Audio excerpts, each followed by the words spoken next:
Vamos abrir as nossas Bíblias, Efésios, capítulo 2. Gostaria de ler todo o capítulo, mas vou ler daqui a pouco. Vamos nos ater inicialmente a partir do versículo 11 ao 13. E assim diz a poderosa palavra de Deus. Portanto, lembrai-vos de que vós, noutro tempo, éreis gentios na carne, e chamados incircuncisão pelos que na carne se chamam circuncisão, feita pela mão dos homens, que naquele tempo estáveis sem Cristo, separados da comunidade de Israel e estranhos às alianças da promessa, não tendo esperança e sem Deus no mundo. Mas agora, em Cristo Jesus, vós que antes estáveis longe, já pelo sangue de Cristo chegastes perto. Amém? Só até aí, pode se assentar. Irmãos, algo importante a nós nos atentarmos é que muitas vezes o tempo passa, sejam dias, sejam semanas, sejam meses, quiçá anos. A vida segue nas atividades cotidianas, inclusive as nossas atividades da vida piedosa, as atividades que nós podemos chamar de atividades, entre aspas, religiosas. Ou até com alguns relances de coisas extraordinárias que nos aconteçam, né? Fora do cotidiano, algo fora do ordinário, extraordinário, coisas boas, extraordinárias que não são comuns, às vezes acontecem, e coisas ruins também extraordinárias, às vezes nos acontecem. E a vida vai passando, amados. Só que talvez sem nós percebermos, nesse de passar do tempo, nós acabamos por, ou até debaixo do nosso olhar conscientemente, nós acabamos por talvez não perceber ou perceber que nós muitas vezes estamos longe de Deus, que muitas vezes os nossos corações estão distantes do nosso Criador. Eu não sei se você já se pegou, de repente, num dia, determinado dia, e você pensa assim, puxa, eu ainda nem meditei na palavra hoje. Puxa, já aconteceu comigo, erradamente, mas já aconteceu. Puxa, já deu tal hora, eu ainda nem orei. Ou então, as semanas, os dias vão passando, puxa, quanto tempo que eu não tenho tal atitude, que eu não faço isso? Quanto tempo que eu não medito, estudo a palavra com afinco? Ou quanto tempo que eu não jejuo? Olha quanto tempo que isso, que aquilo outro. Na verdade, isso é um reflexo de que nós estamos distantes de Deus. E aí, algo que eu estava meditando, buscando no Senhor confirmação dessa palavra, e nós vemos nesse texto, nós vamos esmiuçar um pouco, não muito, na minha limitação, mas um pouco, para nós entendermos aquilo que Paulo ele escreve aqui aos irmãos em Éfeso, por conta daquilo que eles deveriam compreender, ter em mente de quem eles são em Deus e de quem Deus é na vida deles e o que aconteceu com eles. E muitas vezes isso se foge de nós. Talvez nós, nessa distância, por que eu falo de estar longe de Deus? Por exemplo, tem como você dizer que ama alguém à distância, mas tem como você e eu demonstrarmos o nosso amor diariamente para essa pessoa, para esse alguém, sem nós estarmos perto dessa pessoa, é difícil. Não é que nós não amemos, mas nós não conseguimos demonstrar o nosso amor. Não conseguimos demonstrar porque não está havendo relacionamento. Pense em alguém que você, de tempos em tempos, você manda uma mensagem no WhatsApp. De tempos em tempos, uma vez por mês, uma vez por semana, você manda uma mensagem. Mas você não tem a presença dessa pessoa. Vocês dois não estão nesse mesmo recinto há muito tempo. E quando você vai ver, você não sabe de muitos detalhes mais da vida dessa pessoa. E essa pessoa não sabe o que está acontecendo contigo. Vocês acabam se tornando, nós acabamos nos tornando estranhos daquela pessoa. E aquela pessoa acaba se tornando estranha a nós. E isso às vezes pode acontecer, irmãos, até dentro de casa.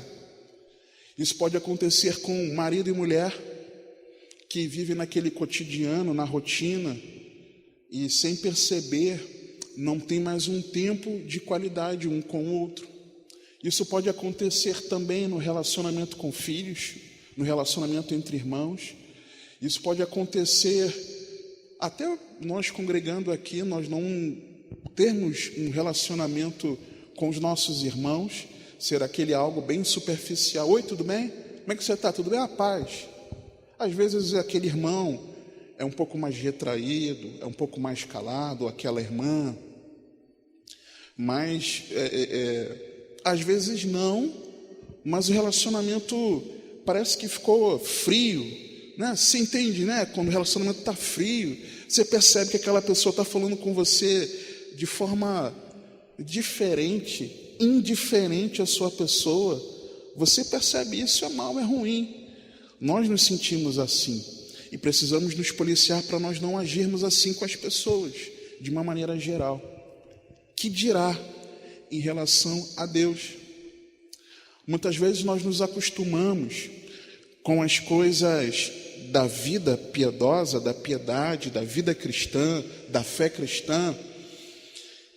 E esse acostumar, muitas vezes, criam um abismo no relacionamento entre nós e Deus, irmãos. É impressionante isso. Às vezes você se dedica às coisas, algumas coisas que são relativas ao reino de Deus, às coisas de Deus, mas nós não nos dedicamos ao nosso relacionamento pessoal com Deus da obra, com Deus da palavra, com Deus da atividade, com Deus que nos abençoou com a família, que nos abençoou com o trabalho, que nos abençoou com a saúde, que nos abençoou com tantas coisas, mas que acima de tudo, que nos criou e enviou o seu Filho, provando o seu amor quando nós ainda éramos pecadores. E muitas vezes sem nós percebermos, ou até percebemos e não nos importamos. Uma hora eu vou resolver isso. E aquilo fica pendente na nossa vida e nós vamos empurrando com a barriga, irmãos. Na última pregação, há umas 2 semanas, se eu não me engano, quando o Senhor nos falava sobre onde está o nosso perfeito louvor, e o perfeito louvor, dentro daquilo que o Espírito Santo nos ministrou, nós entendemos que parte de uma mente que entende a salvação em Cristo Jesus e que se rende a Cristo. Só que o Senhor, Ele estava me ministrando que é mais do que isso, é mais profundo do que isso. Isso é reflexo de que não está havendo relacionamento, que existe distância entre nós e Deus. Existe esse distanciamento devido ao relacionamento frio, faz com que nós percamos o interesse em Deus e nas coisas dele. Existe a perda de interesse em missões, por exemplo. Quantas vezes você vê um informativo missionário e você não abre o informativo porque você, não vou investir tempo nisso aqui não, tem outras coisas para fazer, e você não lê os relatos do que está acontecendo no campo missionário, e você não se atenta aos pedidos de oração que são feitos ali, por exemplo, você não se importa em orar por aqueles que estão em missões, aqueles que estão trabalhando e por aqueles que estão sendo alcançados. Você perde o interesse. Você perde o interesse de colaborar em missões. Você perde o interesse, nós perdemos o interesse no evangelismo pessoal. Nós não importamos mais de compartilhar a nossa fé. Porque se o nosso relacionamento com Deus ele está um relacionamento distante, frio, eu vou falar dessa pessoa para os outros porque eu não estou me relacionando com essa pessoa. Por que eu vou falar dessa pessoa para as pessoas? Eu me lembro uma vez, eu acho que eu estava com o Guilherme nesse dia, nós estávamos evangelizando ali na próxima entrada de Lagoinha, e nós batemos numa casa de festa, se eu não me engano, e nós falamos, olha, meu nome é Guilherme, meu nome é Geraldo, nós estamos aqui hoje compartilhando da palavra de Deus, falando um pouco sobre Jesus Cristo, e aquele homem, ele virou e falou assim, olha, eu não dou meu ouvido a fofoca não, se você veio falar de alguém, eu não estou aqui para ouvir fofoca de ninguém não, lembra disso? Não foi, Guilherme? Olha, irmãos, me subiu uma ira naquela hora. Eu acho que eu só me segurei porque eu estava do lado do Guilherme. Mas você perde o interesse de fazer uma fofoca sobre Jesus. Ele não é mais teu amigo. Não tem relacionamento com ele. Por que você vai falar dele? Pensa num pai. Tem seus filhos. Nenhum filho é perfeito, mas nós enxergamos as qualidades dos nossos filhos e falamos bem dos nossos filhos, os feitos dos nossos filhos para as outras pessoas. Falamos da nossa esposa, as esposas falam do marido. Só é bom não fazer muita propaganda, né? Tem gente que, infelizmente, mas você elogia, você fala das qualidades, fala de como é que está. Quando você tem uma amizade no trabalho, você fala daquele seu colega, chega em casa falando de como foi, aquilo que aquele colega contou naquele dia, sobre o que vocês conversaram. Você tem interesse em compartilhar sobre aquela pessoa porque está tendo um relacionamento. Mas quando nós não queremos mais compartilhar o evangelho no nosso evangelismo pessoal, irmãos, é sinal de que nós perdemos o interesse pela pessoa sobre a qual nós deveríamos estar falando.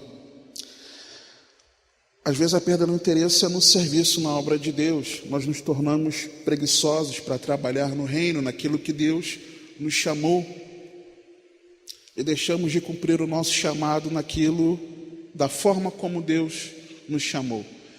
Nós passamos a não exercer mais o nosso ministério em excelência, mas passamos a exercer nosso ministério de forma indolente, de forma negligente, de forma displicente, quando não queremos fazer nada. Isso é um reflexo, irmãos, de que nós estamos longe de Deus. Quando nós perdemos interesse em participar ativamente das reuniões com outros irmãos, isso é um reflexo que nós estamos longe de Deus. Você não quer congregar, você não quer participar dos cultos, dos encontros, você não quer participar das atividades ativamente. Uma coisa é a pessoa que nem vem ou não vai. Outra coisa é aquela pessoa que vai e é como se não tivesse aí. É melhor que não tivesse ali naquele momento de corpo, porque a alma não está presente. Existe a perda de interesse na vida de oração. Essa aí é talvez a primeira que é mais prejudicada.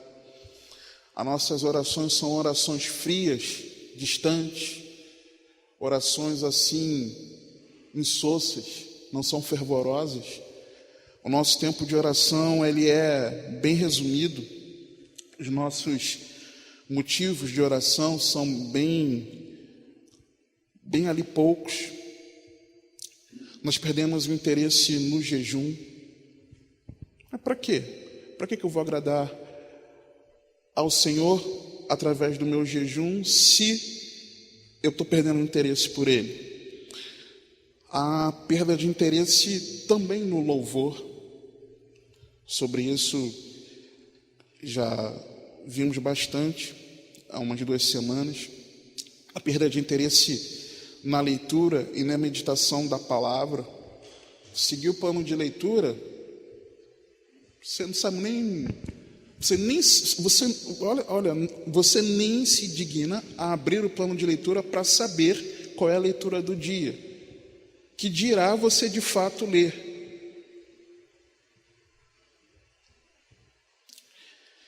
E por aí vai, irmãos. Como consequência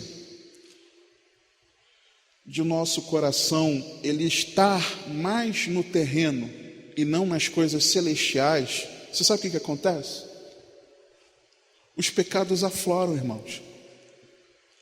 Os outros pecados afloram como consequência do pecado de estar longe de Deus. Você está entendendo isso? É consequência. E o autor Paulo, ele nos escreve aqui algo interessante a respeito disso.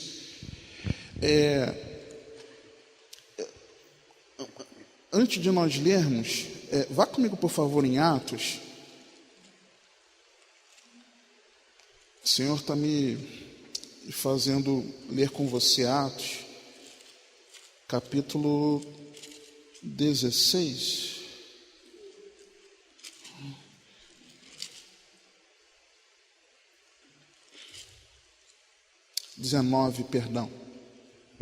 Atos 19.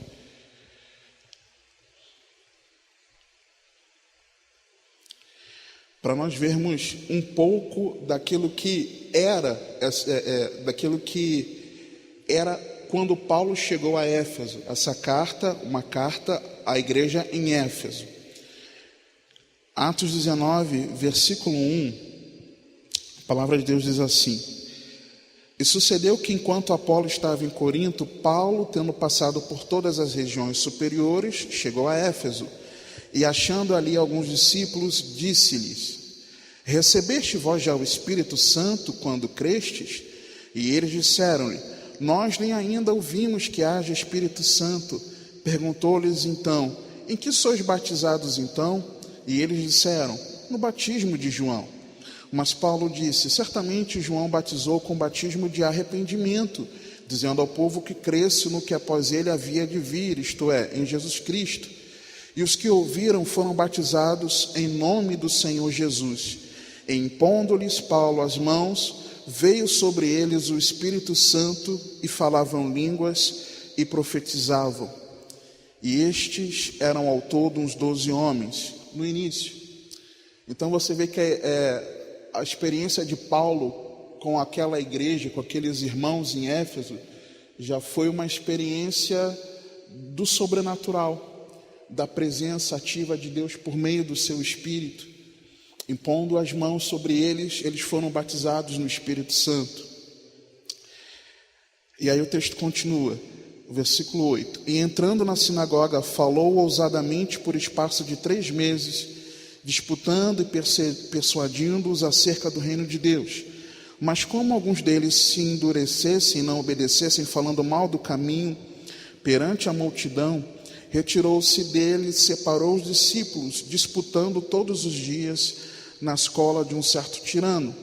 E durou isto por espaço de 2 anos, de tal maneira que todos os que habitavam na Ásia ouviram a palavra do Senhor Jesus, assim judeus como gregos. E Deus, pelas mãos de Paulo, fazia maravilhas extraordinárias, de sorte que até os lenços e aventais se levavam do seu corpo aos enfermos, e as enfermidades fugiam deles, e os espíritos malignos saíam. Vamos dar um salto aqui, amados, para o versículo 17.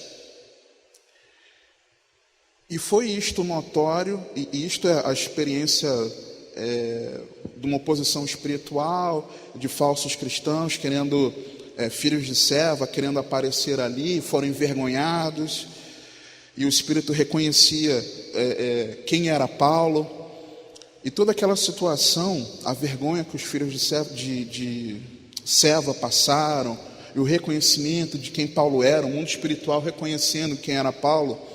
Versículo 17: e foi isto notório a todos os que habitavam em Éfeso, tanto judeus como gregos, e caiu temor sobre todos eles, e o nome do Senhor Jesus era engrandecido, e muitos dos que tinham crido vinham confessando e publicando os seus feitos. Havia arrependimento profundo de pecados, eles abandonavam. Também muitos dos que seguiam artes mágicas trouxeram os seus livros e os queimaram na presença de todos, e feita a conta do seu preço, acharam que montava a 50.000 peças de prata. Assim, a palavra do Senhor crescia poderosamente e prevalecia. Só até aí. Vamos voltar para a carta aos Efésios. Então nós conseguimos ver aqui, irmãos, que aqueles irmãos tiveram experiências com Deus. Aquela igreja tinha experiência por arrependimento de pecados, por confessar os pecados, por abandonar pecados, por experimentarem dos dons espirituais, das maravilhas de Deus, de não só terem recebido o Espírito Santo por crerem como selo, mas terem sido mergulhados no Espírito Santo, a ponto de falar em línguas e profetizarem.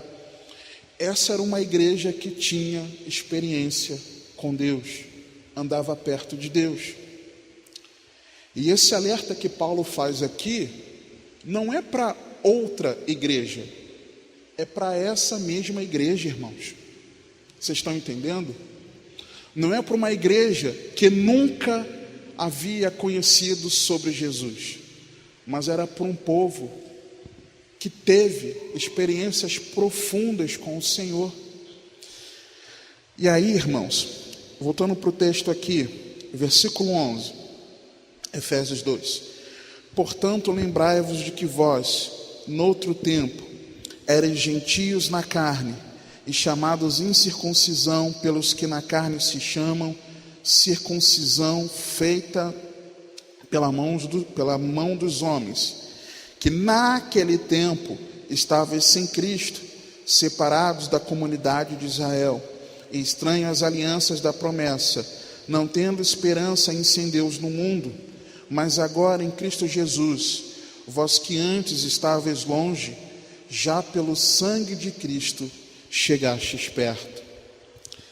Então ele ressalta aqui, Paulo ele ressalta sobre noutro tempo, naquele tempo, um tempo onde eles não faziam parte do povo de Deus, um tempo onde aquela igreja não era de Cristo, porque não era igreja ainda, aqueles irmãos ainda não faziam parte da igreja, aquelas pessoas, homens, mulheres, ainda não eram discípulos de Cristo. Naquele tempo que eles viviam, eles não eram. E que tempo é esse?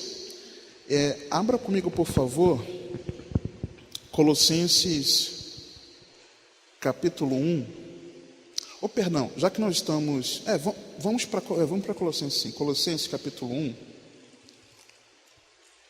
Veja que interessante, amados, a partir do versículo 21. Um exemplo de um texto que nos mostra que éramos estranhos. A vós também que noutro tempo eres estranhos e inimigos no entendimento pelas vossas obras más, agora contudo vos reconciliou no corpo da sua carne pela morte, para perante ele vos apresentar santos e irrepreensíveis e inculpáveis, se, na verdade, permanecerdes fundados e firmes na fé, e não vos moverdes da esperança do evangelho que tendes ouvido, o qual foi pregado a toda criatura que há debaixo do céu, e do qual eu, Paulo, estou feito ministro. Paulo, a uma outra igreja, a outros irmãos, ele escreve também isso, que num outro tempo, num outro momento, eles também eram estranhos, inimigos. É interessante que eles tinham a mente comprometida, porque o versículo 21 diz: e inimigos no entendimento. Então a mente estava comprometida.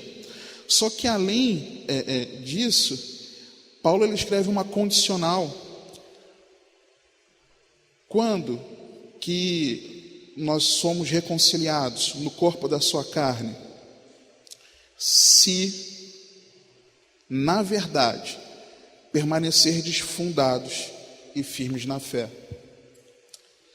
Então eu consigo enxergar claramente nesse texto aqui, nós vamos ver em Efésios no capítulo 2, que aquilo que faz com que nós, que antes, no outro tempo, éramos estranhos a Deus, estávamos longe de Deus, não éramos seu povo, e nos tornamos, o que faz com que nós voltemos a ser estranhos, é nós não estarmos firmes na fé. É tão simples assim, irmãos. Por que parece que nós estamos tão longe de Deus em muitos momentos? Será que nós estamos firmes na fé? E será que nós... duas coisas interessantes que ele coloca, duas condicionais: permanecer na fé, fundado e firme. Eu não posso colocar outro fundamento sobre o qual a minha vida cristã vai caminhar, e a minha firmeza não pode ser outra. Então não pode ser qualquer outro ensinamento, qualquer outra coisa que não seja Cristo, para que eu esteja fundamentado, sobre o qual eu vou crescer na minha vida espiritual. E eu não posso ficar firme, não ter como apoio nada que não seja o próprio Senhor. Se de repente o meu pastor, a minha igreja, a minha família, o meu tempo de caminhada, o meu ministério, o meu isso, o meu aquilo outro, se qualquer coisa for o que eu use para que eu esteja firme, na verdade, eu não estou permanecendo na fé. E talvez seja exatamente isso a razão pela qual você está a quilômetros de distância de Deus. Só que essa é uma condicional. Qual é a segunda condicional que Paulo escreve aqui? E não vos moverdes da esperança do evangelho. Aqui mesmo nesse capítulo 1, no versículo 27, nós vemos que a esperança da glória é Cristo em nós. Cristo em vós, esperança da glória. Parte final do versículo 27. Então, se eu me movi dessa esperança, eu também posso me distanciar de Deus. Por exemplo, eu não aguardo esperançosamente a vinda de Cristo. Os sinais tantos estão aí, mas nós não nos atentamos, e nós esperamos, nós desejamos que tudo que tem acontecido no mundo, tudo que tem acontecido na presente situação sanitária, nós achamos que tudo deve voltar à normalidade do que era antes, porque assim nós queremos, para continuar levando a nossa vida da mesma forma. Mas nós ignoramos todos os sinais que Deus tem dado nesse mundo que jaz no maligno, de que Jesus está às portas, irmãos. E isso, enxergarmos isso, que cada vez mais está chegando o grande dia, o grande momento de nós vermos o nosso Senhor vindo nos ares, nas nuvens, com grande poder e glória, para recolher, levar consigo a sua igreja. Ao invés de isso ser algo que é a nossa esperança, de nós estarmos fundamentados, firmes nisso, crermos nisso, nós nos movemos dessa esperança. O nosso coração deixa de estar na esperança do retorno de Cristo. Lembra daquela canção da harpa? Nossa esperança é sua vinda, lembra? Vou parar por aí que eu não tenho dom de cantar, lembra? A nossa esperança é a vinda dele.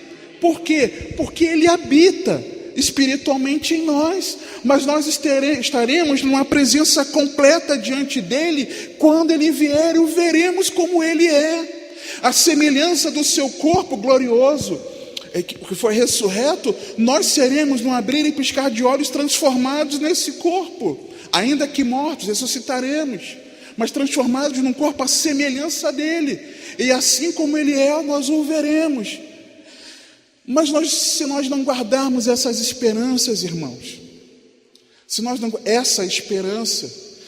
nos movermos dessa esperança com a expectativa de que tudo vai se normalizar e que Jesus volte daqui a 30 anos, que os nossos filhos se tornem adultos, que os nossos filhos casem, que nossos filhos nos deem netos, que nós façamos isso, aquilo outro, os nossos projetos humanos, irmãos, pelo amor de Deus, os nossos pés e as nossas mãos estão aqui na terra, mas o nosso coração e a nossa mente precisa estar na esperança da glória. Mas se nós nos movemos dessa esperança, é sinal de que nós somos estranhos a Deus, você está entendendo? É isso que Paulo está falando aqui nesses versículos 21 a 23. Um outro texto, Efésios, capítulo 4. Olha o que a palavra de Deus diz. E digo, a partir do versículo 17: e digo isto, e testifico no Senhor, para que não andeis mais como andam também os outros gentios na vaidade da sua mente, entenebrecidos no entendimento, separados da vida de Deus, longe de Deus, pela ignorância que há neles, pela dureza do seu coração. Ou seja, a mente também comprometida, entendimento também comprometido, os quais, havendo perdido todo o sentimento está comprometido, se entregaram à dissolução, para com avidez cometerem toda a impureza. O sentimento está comprometido, não se emociona mais com as coisas de Deus, não chora mais numa pregação, não chora mais na meditação da palavra, não chora mais quando ora, não chora mais quando louva, não se alegra na palavra, dependendo do texto, não se alegra nessa esperança da vinda de Cristo, não se alegra no louvor, não se alegra em estar com os irmãos, não se alegra nas coisas de Deus. Numa pregação que era para você sair daqui chorando, você sai daqui rindo, conversando de tudo com os irmãos. Uma pregação que o Espírito Santo nos confronta, que o Senhor nos quebra, nos mostra o nosso estado de miséria, que nós não temos condição alguma de nos salvar, que nós somos totalmente dependentes de Cristo Jesus para a nossa salvação. Você muitas vezes sai daqui depois da bênção apostólica, ou antes até da bênção apostólica, você já está gargalhando, já está brincando, já está fazendo galhofa, e parece que a palavra de Deus, enviada pelo seu Espírito para as nossas vidas, para nós não é nada, porque ao invés daquilo nos machucar e produzir tristeza em nós, mostrando que nós precisamos nos arrepender, para nós não é nada. Nós saímos daqui gargalhando desse espaço. Nosso sentimento está comprometido, irmãos. Versículo 20. Mas vós não aprendestes assim a Cristo, se é que o tendes ouvido, e nele fostes ensinados, como está a verdade em Jesus. Porque uma coisa é escutar, irmãos, outra coisa é ouvir. Talvez você escute a palavra, talvez você tenha escutado o Evangelho, talvez você escute pregações, mas você não ouve. Você não ouve. Se é que tendes ouvido, e nele fostes ensinados. Uma coisa é alguém querer passar para você um conhecimento, outra coisa é você aprender. Quando você aprende, você está sendo ensinado. Quando você escuta o conhecimento, você não está sendo ensinado. Se é que nele fostes ensinados, como está a verdade em Jesus. Que quanto ao trato passado, lembra? No outro tempo, naquele tempo, vos despojeis do velho homem, que se corrompe pelas concupiscências do engano, e vos renoveis no espírito da vossa mente, e vos revistais do novo homem, que segundo Deus é criado em verdadeira justiça e santidade. A prática do que é certo e se afastar do pecado. E é isso que acontece, irmãos. Nós vivemos como se ainda estivéssemos noutro tempo. E interessante que essas características que eu citei aqui, da mente comprometida, sentimentos, tudo isso são características de alguém que está morto. Mas no versículo 12, Paulo ele diz o seguinte, de Efésios capítulo 2, que naquele tempo estavais sem Cristo, separados da comunidade de Israel, e estranhas alianças da promessa, não tendo esperança e sem Deus no mundo. Naquele tempo, nós andávamos assim. Mas o versículo 13 diz: mas agora em Cristo, em oposição àquele tempo antigo, vós que antes estáveis longe, pelo sangue de Cristo, chegastes perto. Ou seja, nós fomos aproximados, reconciliados com Deus, nos aproximamos a Ele pelo sacrifício de Cristo na cruz do Calvário. Mas agora em Cristo nós estamos perto, em oposição. E olha que interessante, que isso é uma verdade, que quando nós estamos em Cristo, de fato, tudo isso que esses quatro pontos que Paulo pontuou aqui, separados da comunidade de Israel, estranho às alianças da promessa, sem esperança e sem Deus no mundo, nós vemos que quando nós estamos em Cristo, tudo isso é anulado. Por exemplo, abra por favor 1 Pedro capítulo 2, versículo 9. Nós vamos ver que antes nós não fazíamos parte da comunidade de Israel. O texto bíblico, o termo separados aqui na minha versão que eu li, talvez na sua fale excluídos, ele quer dizer exatamente isso, excluídos. Não é só que você não faz parte porque você está distante, mas você não faz parte porque você é excluído, aquilo não é seu, não é do seu meio. Versículo 9 de 1 Pedro capítulo 2. Mas vós sois a geração eleita, o sacerdócio real, a nação santa, o povo adquirido, para que anuncieis as virtudes daquele que vos chamou das trevas para a sua maravilhosa luz. Vós que em outro tempo não erais povo, mas agora povo de Deus, que não tinhais alcançado misericórdia, mas agora alcançastes misericórdia. Em Cristo, nós nos tornamos parte dessa comunidade. Naquele outro tempo, nós não fazíamos parte da comunidade de Israel. Nós não éramos povo de Deus. nós não fazíamos parte, nós estávamos excluídos, nós não tínhamos o ingresso, nós não tínhamos o acesso, nós não tínhamos o passe para que nós pudéssemos participar, nós não tínhamos a cidadania, nós não tínhamos a certidão que nos permitia declarar que somos de Deus.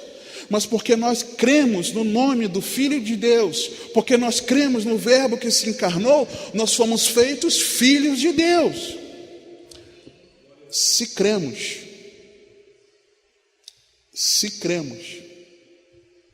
mas será que nós cremos?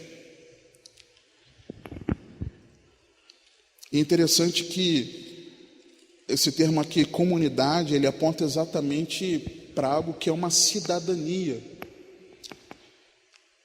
Um cidadão, ele tem seus direitos e tem suas obrigações. Recebemos o direito de herdar a vida eterna. Nós recebemos o direito de sermos chamados filhos de Deus, de chamar Deus de Pai. Nós recebemos o direito de não estar mais num corpo, ainda que nesse tempo, nesse tabernáculo carnal, mas recebemos o direito de termos um corpo transformado, que não terá mais sofrimento, não terá mais dor. Nós temos direito de quando nós nos achegarmos a Deus com o coração quebrantado, buscá-lo com o coração quebrantado, Ele será encontrado por nós. Nós temos vários direitos, como filhos, como cidadãos, mas temos nossos deveres. Um dever que estão tentando implantar, eu não sei se já teve a votação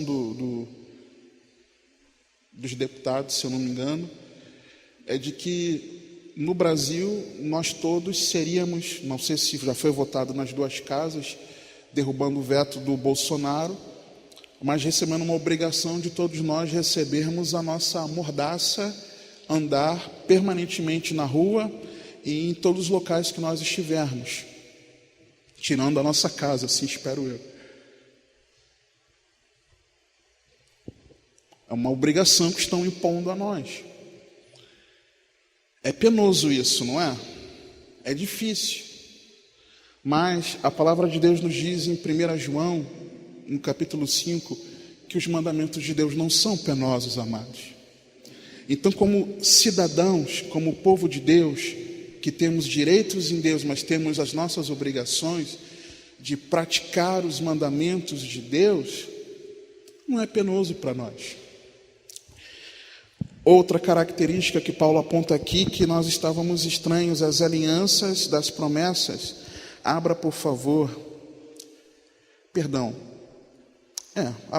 Gálatas, capítulo 3, versículo 16. Só voltar um pouco para a epístola anterior. Diz assim a palavra de Deus: ora, as promessas foram feitas a Abraão e a sua descendência. Não diz e as descendências, como falando de muitas, mas como de uma só. E a tua descendência, que é Cristo. Mas digo isto, que tendo sido a aliança anteriormente confirmada por Deus em Cristo, a lei que veio 430 anos depois não a invalida, de forma a abolir a promessa. Porque se a herança provém da lei, já não provém da promessa, mas Deus, pela promessa, a deu gratuitamente a Abraão. Logo, que é a lei, foi ordenada por causa das transgressões, até que viesse a posteridade a quem a promessa tinha sido feita, posta pelos anjos na mão de um mediador. Ora, o mediador não é de um só, mas Deus é um. Logo, a lei é contra as promessas de Deus? De nenhuma sorte. Porque se fosse dada uma lei que pudesse vivificar, a justiça na verdade teria sido pela lei. Mas a Escritura encerrou tudo debaixo do pecado, para que a promessa pela fé em Jesus Cristo fosse dada aos crentes. Mas antes que a fé viesse, estávamos guardados debaixo da lei, e encerrados para aquela fé que se havia de manifestar, de maneira que a lei nos serviu de tutor, para Cristo, para que pela fé fôssemos justificados. Mas, depois que veio a fé, já não estamos debaixo de tutor, porque todos sois filhos de Deus, pela fé em Cristo Jesus, porque todos quantos fostes batizados em Cristo, já vos revestistes de Cristo. Nisto não há judeu, nem grego, não há servo, nem livre, não há macho, nem fêmea, porque todos vós sois um em Cristo Jesus. E se sois de Cristo, então sois descendência de Abraão e herdeiros conforme a promessa. Nós éramos estranhos às alianças da promessa, mas em Cristo nós nos tornamos participantes da aliança e participantes das promessas. Outra característica, ainda em Gálatas, capítulo 4, avança só para talvez para a folha seguinte, a partir do versículo 4. Mas vindo a plenitude dos tempos, Deus enviou o seu Filho, nascido de mulher, nascido sob a lei, para remir os que estavam debaixo da lei, a fim de recebermos a adoção de filhos. E porque sois filhos, Deus enviou aos vossos corações o Espírito de seu Filho que clama: Abba, Pai. Assim que já não és mais servo, mas filho, e se és filho, és também herdeiro de Deus por Cristo. Mas quando não conhecias a Deus, servia aos que por natureza não são deuses.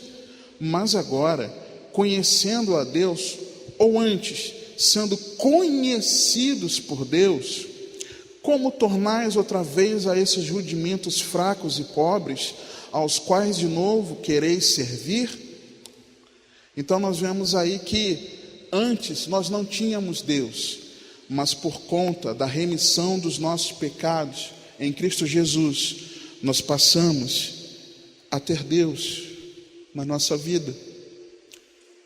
Passamos a ter um Deus, o Deus único e verdadeiro, e nos tornarmos seus filhos, o conhecendo, e mais do que isso, sendo conhecido dele. Mas isso era no outro tempo, nós não tínhamos Deus. Em Cristo nós passamos a ter Deus. Mas se nós estamos longe de Deus, será que nós temos Deus? Uma pergunta para nós. E uma última característica, que na verdade é penúltima, mas eu deixei como última para nós avançarmos para 1 Pedro novamente, capítulo 1, versículo 3, é de que antes, no outro tempo, nós não tínhamos esperança, mas agora, olha o que diz a palavra de Deus: bendito seja o Deus e Pai de nosso Senhor Jesus Cristo, que segundo a sua grande misericórdia, nos gerou de novo para uma morta esperança. Não, viva esperança. Então ela se alegra, ela se entristece, ela pensa, ela se dedica, ela se esforça, ela não é indolente. Pela ressurreição de Jesus Cristo dentre os mortos. É por Cristo que nós passamos a ter essa viva esperança. É pela nossa fé em Jesus Cristo que Deus nos gerou para essa viva esperança. Então, se antes nós não tínhamos essa esperança, quando não éramos do povo de Deus, hoje nós temos. Quando nós éramos estranhos, estrangeiros, hoje não, hoje nós temos. Então, voltando para Efésios, capítulo 2, naquele tempo, versículo 12, estavais sem Cristo, separados da comunidade de Israel. Agora nós somos nação santa, sacerdócio real, povo de propriedade exclusiva. Nós éramos estranhos às alianças, mas por Cristo nós fazemos parte da aliança, recebendo a promessa. Nós não tínhamos esperança, mas em Cristo nós fomos gerados por uma viva esperança. Sem Cristo, nós não tínhamos Deus nesse mundo, mas em Cristo nós fomos feitos filhos de Deus, amados. Será que você consegue compreender um pouco de parecer que às vezes, ou muitas vezes, você está longe de Deus? Será que eu estou começando a perceber isso? Só que, irmãos, algo interessante que Paulo ele escreve na primeira palavra que nós lemos, no capítulo 2, versículo 11. Portanto, é por isso que, por algo que ele falou antes. E o que Paulo falou antes? Capítulo 2, versículo 1. Dos versículos 1 a 10, nós vemos uma oposição muito clara. Do 1 ao 3, nós vemos a velha vida de pecado. Dos versículos 4 a 10, nós vemos a nova vida em Cristo. Dos versículos 1 a 3, nós vemos o que era. Dos versículos 4 a 6 e de 8 a 10, nós vemos o que é nesse momento, a nossa vida. E no versículo 7 e também no versículo 10, nós vemos o que será. Mas vamos ler? Diz assim a palavra de Deus: E vos vivificou, estando vós mortos em ofensas e pecados. Em outro tempo andaste segundo o curso deste mundo, segundo o príncipe das potestades do ar, do espírito que agora opera nos filhos da desobediência, entre os quais todos nós também antes andávamos nos desejos da nossa carne, fazendo a vontade da carne e dos pensamentos, e éramos, por natureza, filhos da ira, como os outros também. Nesses 3 versículos, nós conseguimos enxergar pelo menos eu consigo enxergar 5 características de alguém que estava, características da velha vida de pecado. A primeira delas, no versículo 1, estando mortos em ofensas e pecados. Talvez na sua versão não esteja ofensas, talvez esteja algum outro termo que pode ser diferente, mas quer dizer isso. Ofensa aqui aponta para aquilo que é a transgressão, aponta para aquilo que é quando você sabe o que tem que fazer, mas você faz diferente. Você sabe o que a Bíblia manda fazer, qual é a vontade de Deus, você conhece, eu conheço, mas nós decidimos transgredir a vontade. Fica notório, fica visível, fica expoente. Por isso que alguns autores traduzem como ofensa. Uma coisa é você fazer escondido, outra coisa é você fazer diante de todo mundo. Você está expondo, ofendendo a Deus. Pecado aponta exatamente para errar o alvo. E você sabe dessas definições, mas eu quero refletir algo de forma um pouco mais profunda com você. Por quê? Não que Paulo esteja querendo está fazendo questão de separar, classificar naturezas de pecado. Na verdade, são 2 visões do homem que está em pecado porque está morto espiritualmente, porque está sem Deus. Mas preste atenção no seguinte, amados: se pecado é errar o alvo, do termo grego que aponta a isso, errar o alvo, se ele é errar o alvo, que sentido? Eu tinha algo a atingir e não atingi. Eu deixei de fazer de acordo com o que eu deveria fazer. eu tinha uma meta, eu tinha um objetivo, eu tinha algo a cumprir, eu tinha um alvo a acertar e eu deixei de chegar até esse alvo, de acordo com o padrão de Deus, de acordo com o padrão exigido por Deus. Por exemplo, eu sei que eu devo amar a minha esposa assim como Cristo amou a igreja. Se eu não amo a minha esposa da maneira como Cristo amou a igreja, de uma forma sacrificial, eu estou pecando, eu estou errando o alvo. Eu deveria fazer, era o padrão que eu deveria atingir. Se eu não disciplino a minha filha, quando necessário, claro, eu estou errando o alvo, estou deixando de fazer.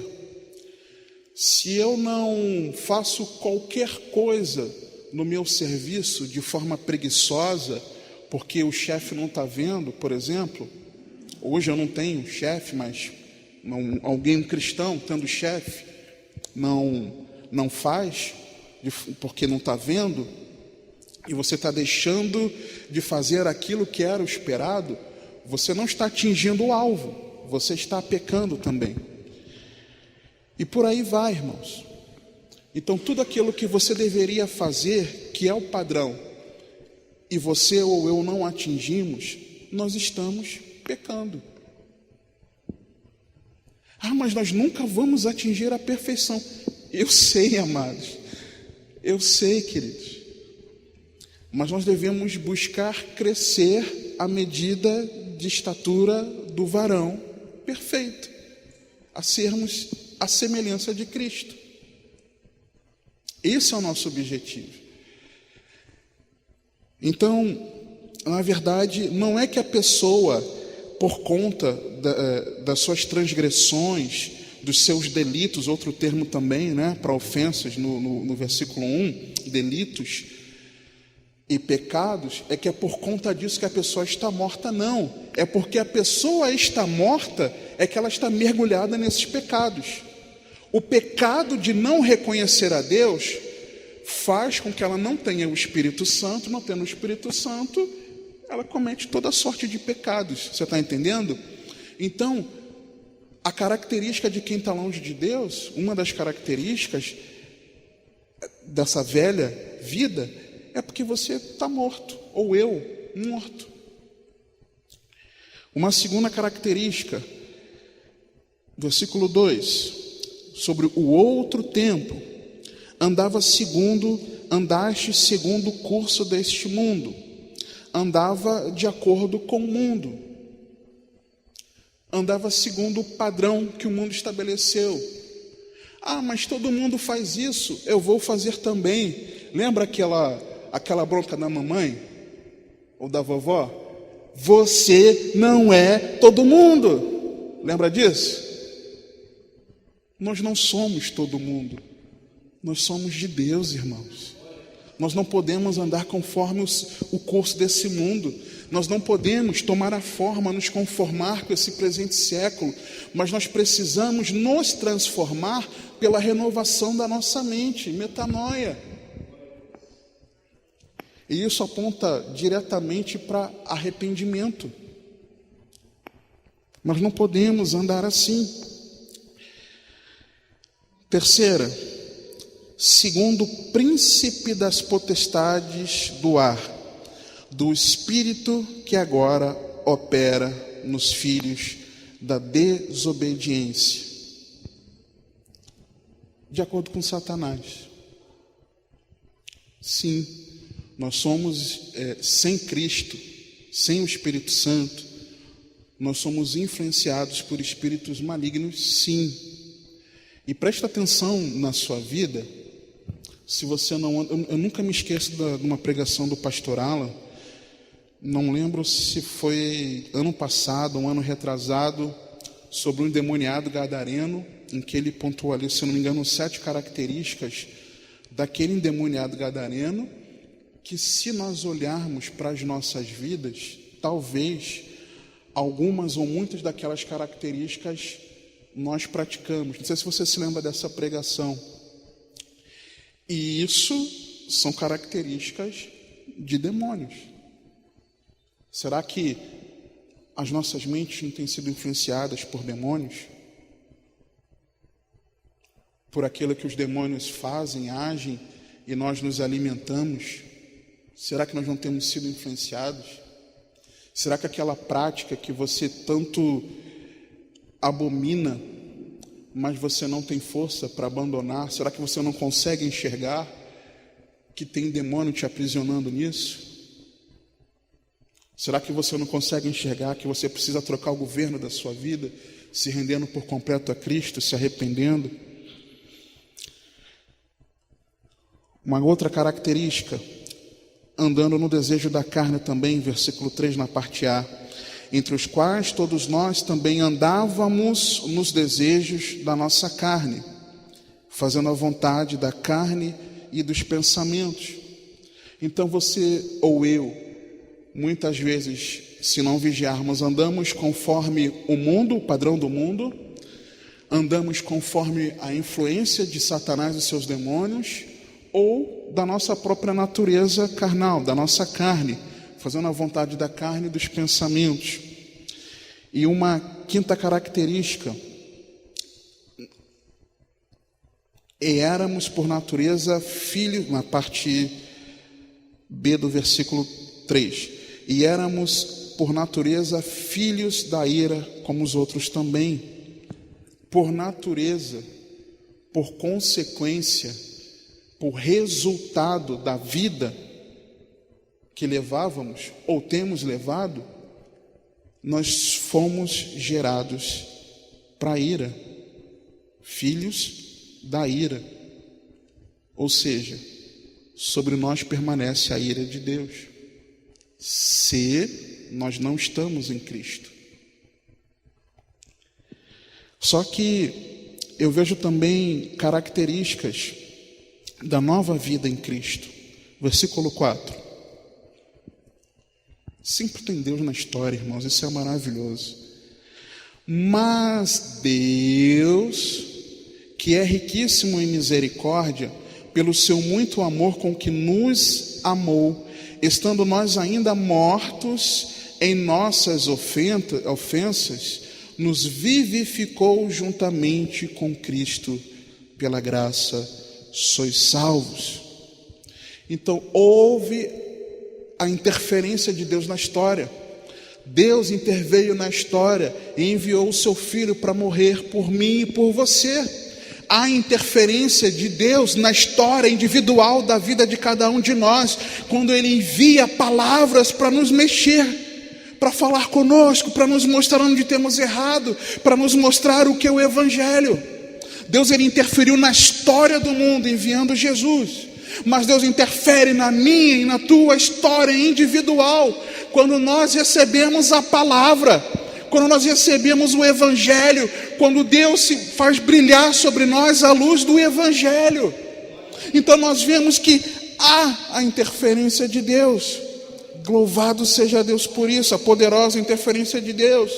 Se antes nós andávamos mergulhados no pecado, debaixo de influência de Satanás e seus demônios, do maligno e seus demônios, influência da carne, influência do mundo, Deus entrou na nossa história, irmãos. Foi por Deus. Deus nos atraiu a Ele. Deus nos amou primeiro. Deus interviu na minha e na sua vida. Versículo 6. E nos ressuscitou juntamente com Ele e nos fez assentar nos lugares celestiais em Cristo Jesus. Uma segunda característica que eu vejo de quem está em Cristo é porque foi ressuscitado. Houve ressurreição. Se nós estávamos mortos, se nós éramos inertes, não tinha vida em nós, pelo poder de Cristo, pela palavra implantada em nós, quando nós abrimos o nosso coração para a palavra de Deus, nós fomos então ressurretos pelo poder que há em Deus, juntamente com Cristo. E não dá para esmiuçar mais, irmãos, é maravilhoso, porque a construção em grego aqui, tanto do versículo 5 quanto do versículo 6, quando aqui para nós está traduzido assim: nos vivificou juntamente com Cristo, e no 6, e nos ressuscitou juntamente com Ele. O juntamente é porque o verbo tem uma construção que tem um prefixo, sim, que quer dizer juntamente. Paulo propositalmente escreveu um verbo que denota que não foi sozinho que fomos vivificados e ressurretos, mas quando Jesus ressuscitou pelo poder do Espírito Santo ao terceiro dia, nós também ressuscitamos com Ele. Romanos capítulo 6 nos mostra isso. Então nós já ressuscitamos com Cristo. E uma outra característica, continuando o texto aqui, para mostrar nos séculos vindouros as abundantes riquezas da sua graça, pela sua benignidade para conosco em Cristo Jesus, porque pela graça sois salvos, por meio da fé. Isto não vem de vós, é dom de Deus, não vem das obras, para que ninguém se glorie, porque somos feitura sua, criados em Cristo Jesus, para as boas obras, as quais Deus preparou para que andássemos nela. A terceira característica da nova vida em Cristo, a primeira, é que Deus entrou na história. A segunda é que nós fomos ressuscitados. Não foi com jeitinho. Não era que nós estávamos doentes e nós recebemos uma cura e permanecemos com outras enfermidades. Não, nós estávamos mortos e totalmente sem vida. Nós recebemos vida novamente. E a terceira característica, que é em Cristo, é por Cristo e para Cristo, irmãos. É por Jesus. Nós precisamos de fato estar em Cristo. Nós vemos aqui na antiga vida um estado, nós estávamos mortos e hoje estamos vivos. As nossas ações eram pelo mundo, andávamos segundo o curso do mundo, andávamos segundo o príncipe das potestades do ar e andávamos segundo a carne. As nossas ações eram assim. Quando nós lemos assim, andava, andastes, andai, significa aquilo que eu faço, é a minha prática do cotidiano. Mas aqui, no versículo 10, nós vemos que nós fomos criados em Cristo para as boas obras. Em oposição àquilo que fazíamos, hoje nós fazemos as boas obras. E a nossa natureza de filho de desobediência e filho da ira foi transformado em feitura de Deus, criados em Cristo Jesus. É isso que Paulo está falando quando ele diz no versículo 11, portanto, por isso, já que vocês aplicaram a fé em Jesus Cristo e mediante a fé de vocês, pela graça, vocês foram salvos, não por aquilo que vocês pudessem fazer, mas porque Deus decidiu presentear a vocês por graça, é então que vocês precisam se lembrar que vocês naquele outro tempo, vocês não eram de Deus, hoje vocês são de Deus. E talvez essa distância que nós sentimos de Deus, irmãos, é porque nós temos esquecido do que é o Evangelho. Talvez seja porque nós temos esquecido que nós somos salvos em Cristo Jesus. Talvez porque nós temos esquecido de que nós fomos comprados pelo um precioso sangue de Cristo derramado na cruz. Você precisa se lembrar. Só que Paulo ele continua, versículo 13. Mas agora em Cristo Jesus, vós que antes estáveis longe, já pelo sangue de Cristo chegastes perto. O que me faz estar perto de Deus e me relacionar com Ele? É o sangue de Jesus. Mas se eu ignoro o sacrifício de Cristo, é criada uma distância, irmão. Você está entendendo? A distância que tem entre nós e o Senhor é proporcional à nossa compreensão do sacrifício de Cristo na cruz.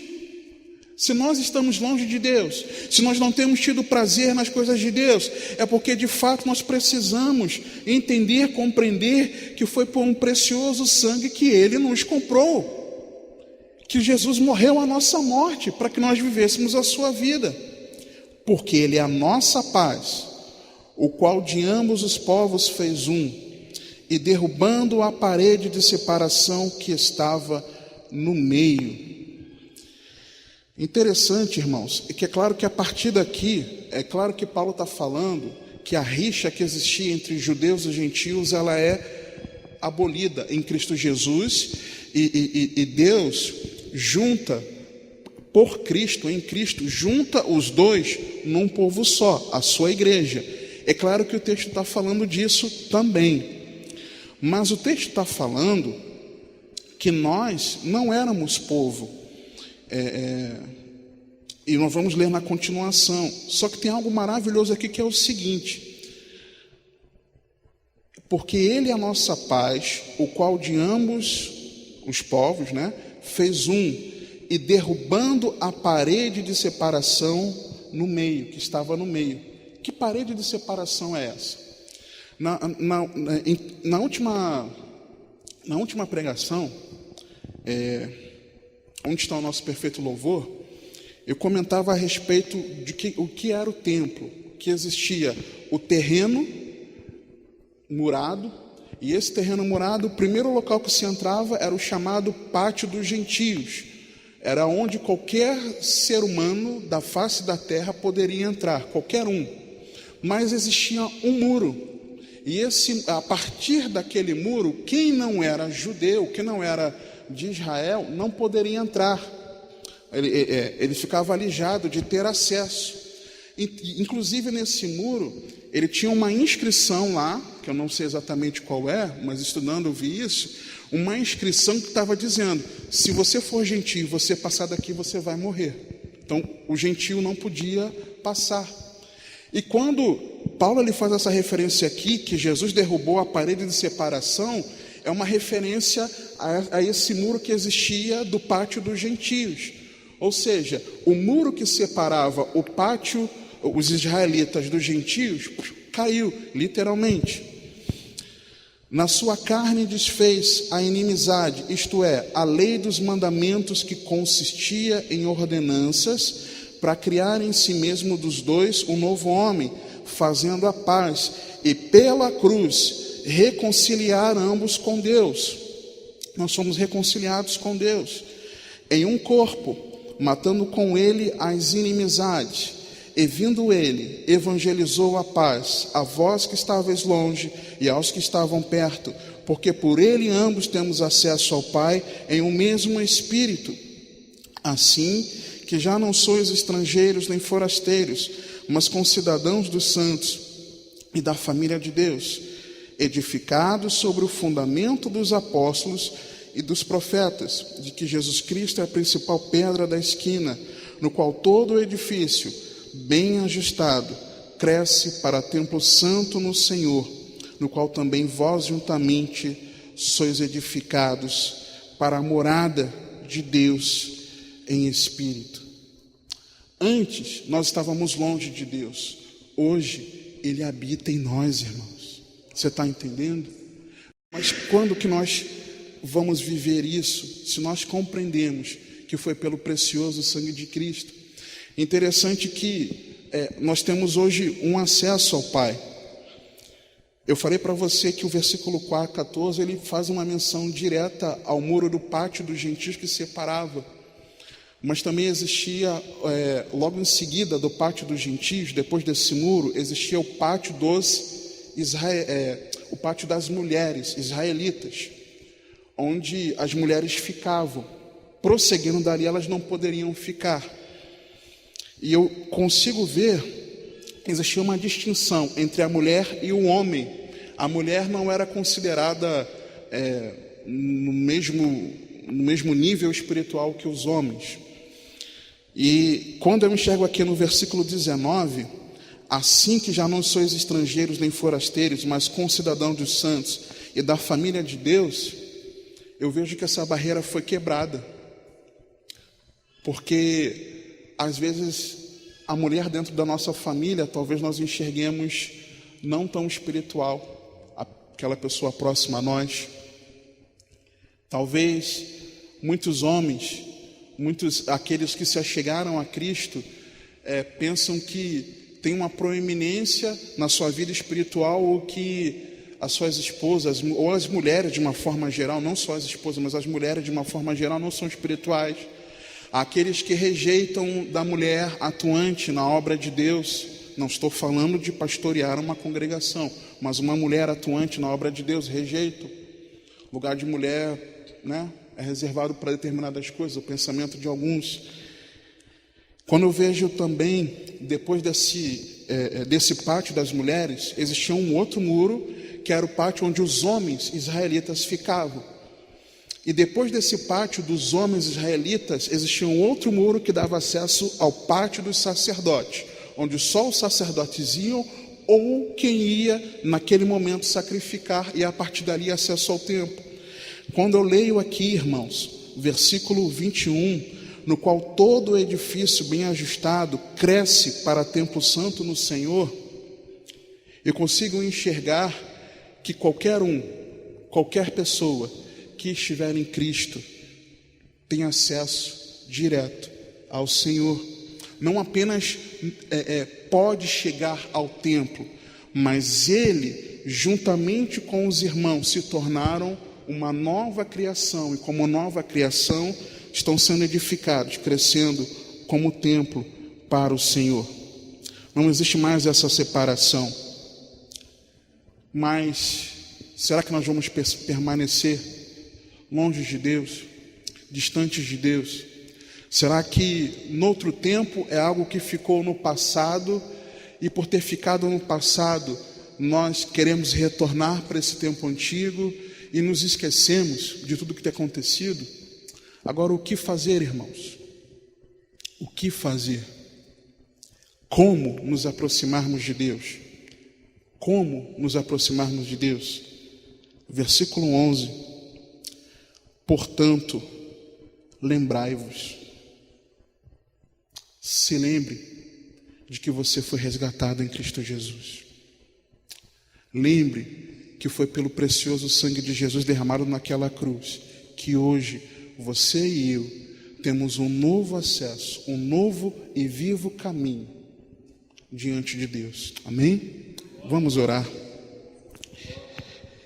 Senhor amado, te exaltamos porque o Senhor nos conquistou pelo precioso sangue de Cristo derramado naquela cruz. Senhor, eu sei que muitas vezes nós sabemos disso todas as vezes, mas muitas vezes nós não trazemos isso à nossa memória, e a nossa vida tem sido uma vida vazia, vã, longe de Ti. Nós temos praticado tantas coisas, ó Pai, no nosso cotidiano, e muitas vezes até aquilo que é referente à vida piedosa mostra que nós estamos longe de Ti, Pai, a quilômetros de distância, Pai. Por consequência disso, nós acabamos pecando, o pecado aflora na nossa vida, no nosso coração, na nossa mente, nas nossas atitudes, no nosso falar, no nosso pensar, Senhor, no nosso agir, e deixamos de fazer aquilo que sabemos que era o bem fazer. Pai, isso é consequência do pecado maior, que nós estamos longe do Senhor, não queremos nos relacionar, mas a Tua palavra nos mostra que se éramos estranhos, se não éramos Teu povo, se nós não éramos Teus, pelo sangue derramado na cruz do Calvário, pela fé em Cristo Jesus, pela fé no sacrifício da cruz, pelo sangue de Cristo, nós nos achegamos a Ti, Senhor. Tu nos compraste, Senhor. O Senhor abriu o caminho para que hoje, pelo novo e vivo caminho, com o coração quebrantado, com a consciência purificada, com as mãos limpas, Senhor, coração limpo, nós podemos nos achegar a Ti com ousadia, com intrepidez, porque Jesus nos comprou de volta para Ti. Senhor, tem misericórdia quando muitas vezes nós esquecemos disso, e as nossas atitudes são as atitudes da velha vida no pecado. Muitas vezes as nossas atitudes são atitudes daqueles que permanecem mortos nos seus delitos, nas suas ofensas e nos seus pecados. Perdoa-nos, Senhor, se muitas vezes nós andamos segundo o curso desse mundo, e aquilo que para o mundo é normal, nós queremos assimilar para as nossas vidas, e temos deixado o mundo contaminar a nossa mente, contaminar o nosso coração. Tem misericórdia de nós, Senhor, perdoa-nos, Senhor. Perdoa-nos, Senhor, quando muitas vezes nós não discernimos os ardis de Satanás, as ciladas do maligno, e andamos segundo o príncipe das potestades do ar, Senhor. Perdoa-nos, Senhor, quando muitas vezes nós damos vazão à inclinação da carne, e nós deixamos nos levar por aquilo que é essa inclinação, quando nós deveríamos andar, Senhor, pelo Espírito. Perdoa-nos, Senhor, se nós andamos como filhos da ira, como aqueles, Senhor, como consequência de ainda estarmos em pecado, estão debaixo da sua ira, Pai. Senhor, perdoa-nos se de verdade nós não compreendemos o Evangelho. Eu rogo a Ti, Pai, juntamente com cada irmão meu, que nós possamos nos lembrar, Senhor, tudo aquilo que o Senhor fez por nós. Lembrar, Senhor, que antes nós estávamos sem Cristo, hoje nós temos Cristo Jesus. Lembrarmos, Senhor, que hoje nós temos uma fé na qual nós devemos estar firmados e fundamentados. Lembrarmos que temos uma viva esperança da qual nós não devemos nos mover. Lembrarmos, Paizinho, que é por Cristo que nós temos essa novidade de vida. Nos lembrarmos, Senhor, se antes estávamos mortos, juntamente com Cristo nós fomos ressuscitados, e é por conta disso que nós temos vida eterna. Ajuda-nos, Senhor, a lembrar que o Senhor interveio na história, enviando o seu Filho por amor. Mas também ajuda-nos a compreender, lembrar, Pai, que o Senhor interveio na vida de cada um de nós, quando a luz do Evangelho brilhou sobre os nossos corações. Senhor, ajuda-nos a lembrar que foi pelo precioso sangue de Cristo derramado naquela cruz. Ajuda-nos a lembrar que nós somos reconciliados contigo. Ajuda-nos a lembrar, Pai, que nós somos agora família. Ajuda-nos a lembrar que agora nós somos povo. Ajuda-nos a lembrar, Pai, que estamos sendo edificados como templo do Senhor. Ajuda-nos a entender, Pai, que agora, se estamos em Cristo, o Senhor habita em nós, e não importa aquilo que aconteça, não importa as circunstâncias, para sempre o Senhor estará conosco, e para sempre nós estaremos contigo. Mas nós precisamos compreender, Pai, que nós precisamos estar em Cristo, Senhor. Ajuda-nos a lembrar, Senhor. Portanto, lembrai-vos. Portanto, lembrai-vos. Portanto, lembrai-vos, Espírito de Deus, traga à nossa memória, Senhor, aquilo que nos dá esperança, a esperança da vida eterna. Traga à nossa memória, Senhor, o momento em que nós nos rendemos a Ti. Traga à nossa memória, Senhor, a vida que levávamos e como em Ti nós fomos perdoados. Ajuda-nos, Senhor, a lembrar, Senhor, que vivemos em novidade de vida, Senhor. Nós rogamos isso, Paizinho, por favor, com sinceridade, Pai. Nós precisamos de Ti, Pai. Não dá mais, Senhor, para nós vivermos longe de Ti. Não há mais para vivermos longe da Tua presença. Não há mais, Senhor, para nós deixarmos de reconhecer quão grandioso és Tu, nosso Deus. Não dá mais, Senhor, para que no dia a dia, Senhor, tantas coisas aconteçam e nós nos esqueçamos de Ti. Não dá mais, Senhor, para nosso relacionamento com o Senhor ser um relacionamento superficial. Não dá mais, Senhor, para nós valorizarmos tantas coisas no nosso cotidiano e deixar a sobra, o resto da nossa alegria, da nossa atenção, da nossa disposição física, das nossas emoções, o resto para o Senhor. Pai, não dá mais, Senhor. Não dá mais, Senhor. Basta, Senhor. Ajuda-nos, Senhor, a lembrar. Senhor, não estamos colocando o Senhor contra a parede. Se basta é para nós mesmos, Senhor. Basta as nossas atitudes, Senhor. Nós nos arrependemos diante de Ti, Pai, e rogamos a Ti, pelo poderoso nome de Jesus, é em Cristo Jesus, o nosso Senhor, que nós oramos, Senhor. Transforma-nos, Senhor, porque nós precisamos estar em Ti todos os dias, ó Pai. Nós precisamos da Tua presença todos os dias. Nós precisamos nos relacionar contigo todos os dias, Pai. Nós precisamos conhecer e sermos conhecidos de Ti todos os dias, Senhor. É em Jesus que nós oramos, o Teu Filho amado, o nosso Senhor e Salvador. Amém, Senhor. Glória a Deus.